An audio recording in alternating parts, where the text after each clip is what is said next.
당뇨에 대해 잘 알고 계신가요? 오늘은 두 권의 책을 통해 당뇨란 무엇인지, 어떻게 예방할 수 있는지에 대해 알아보고자 합니다. 이승현 한의사가 쓴 당뇨병, 사람이 먼저다와 이혜민 한의사가 쓴 당뇨, 이제 치료합시다입니다. 당뇨병이란 소변이 달다라는 의미입니다. 소변으로 당이 나오는 게 왜 문제가 될까요? 몸이 생명활동에 필요한 에너지를 만들려면 당이 필요합니다. 당이 혈관을 통해 공급되지 못하고 소변으로 빠져나가면 에너지가 부족하게 됩니다. 그러면 몸은 무기력해지고 배고픔을 느끼게 되어 필요한 양보다 많이 먹게 됩니다.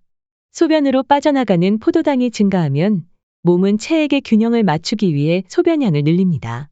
따라서 수분도 함께 빠져나가 탈수가 발생하고 입이 마르는 증상이 생깁니다. 갈증을 해소하려고 물을 많이 마시게 되면 그로 인해 화장실에 자주 가게 되어 악순환이 반복됩니다. 당뇨병보다 더 무서운 건 당뇨 합병증입니다. 합병증은 당뇨 때문에 생기는 다른 증상들입니다. 망막 같은 경우에는 유일한 에너지가 당입니다. 에너지를 공급받지 못하면 당뇨망막증이 생기게 됩니다. 망막 변성은 노화에 의해서도 발생할 수 있기에 60세 이상 당뇨병 환자에게 망막증이 발생하면 구분이 필요하지만 명확한 진단은 어렵습니다.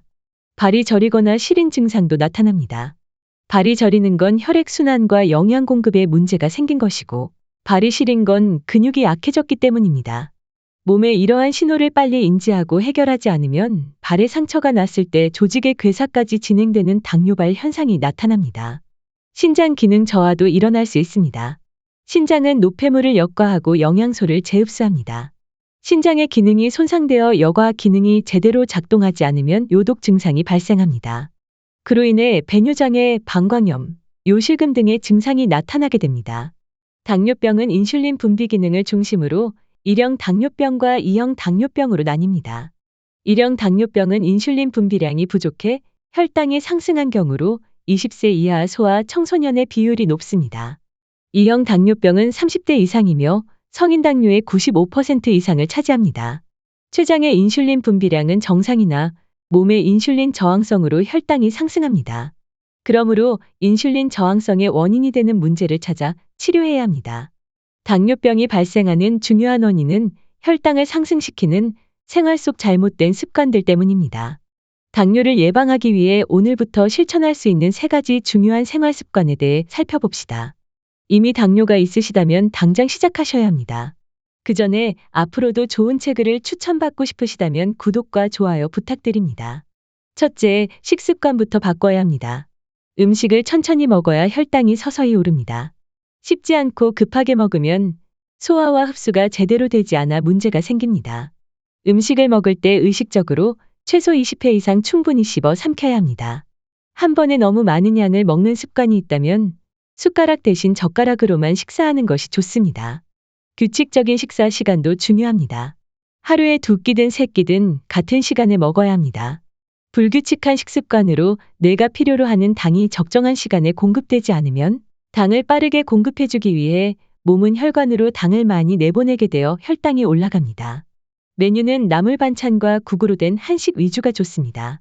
빵, 국수 등 밀가루 음식과 백설탕이 들어간 과자나 탄산음료는 혈당을 급격하게 올리기에 자제해야 합니다. 소금은 정제염 대신 천일염을 사용하며 설탕 대신 올리고당이나 스테비아를 사용합니다. 둘째, 꾸준한 운동도 중요합니다. 인슐린은 우리 몸의 혈당을 간과 근육, 지방에 저장합니다. 그 중에서도 포도당을 가장 많이 흡수하는 것이 근육입니다. 근육은 섭취한 포도당의 70% 이상을 소모하기 때문에 근육이 많아지면 포도당을 흡수하는 능력이 향상되고 혈당은 떨어지게 됩니다. 따라서 당뇨 환자라면 유산소 운동보다는 근력 운동이 더 중요합니다. 우리 몸에서 가장 큰 근육은 허벅지입니다. 허벅지만이라도 열심히 단련시키면 효율적으로 혈당을 낮출 수 있습니다. 계단 오르기는 쉽게 할 수 있는 근력 운동입니다. 하루에 20분이라도 시간을 정해놓고 계단을 오르면 좋습니다. 내려올 때는 무릎 보호를 위해 엘리베이터를 이용합니다. 실내 자전거 타기도 하체 근육을 키우는 데 좋습니다.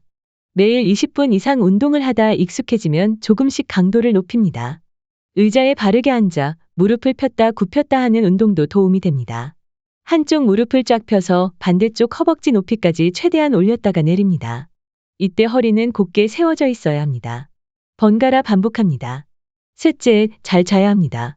수면이 부족하면 몸의 인슐린 저항성이 증가합니다. 몸에서 인슐린이 제대로 쓰이지 못하는 상태가 되기에 당뇨 발병의 위험성이 커집니다. 불면증이나 늦게 자는 습관도 당뇨를 유발합니다. 스트레스를 받거나 걱정이 많으면 깊은 잠을 자기 어렵습니다. 안타깝게도 수면이 부족하면 뇌세포는 에너지를 공급하기 위해 자연스럽게 혈당이 올라갈 수밖에 없습니다. 평소에 스트레스 관리를 위한 노력이 필요합니다.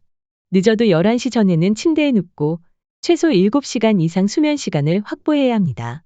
수면을 돕는 호르몬인 멜라토닌 분비가 가장 왕성한 시간은 밤 11시에서 새벽 2시 사이입니다. 이 시간을 벗어날수록 숙면을 취하기 어렵습니다. 당뇨는 혈당뿐 아니라 요당 추치와 간 관리도 함께 해주어야 하기에 치료하기 쉬운 병은 아닙니다. 몸이 건강할 때 그 소중함을 알고 잘 관리하는 것이 가장 좋지 않을까 생각합니다. 오늘 한 권의 책은 당뇨병, 사람이 먼저다, 당뇨, 이제 치료합시다입니다. 작가 이하림입니다. 감사합니다.